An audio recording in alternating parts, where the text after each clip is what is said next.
Isang 31 anyos na babae ang patay matapos pagbabarilin ng hindi pa nakikilalang sospek sa Barangay Victoria Reyes, Dasmariñas City, Cavite. Ayon po yan sa ulat ng Dasmariñas Component City Police Station.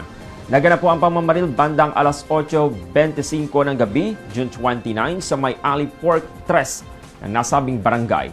Base po sa salaysay ng live-in partner ng biktima, lumabas daw ito upang makipagkita sa kaibigan ukol sa isang cellphone na nakasangla sa kanila.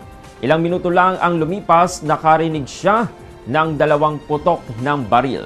Paglabas niya, tumambad ang walang buhay na katawan ng biktima na kinilalang si Ayi Lopena, residente ng Barangay San Juan, Dasmariñas City. Tinamaan ito ng bala sa ulo dahilan ng agarang pagkamatay.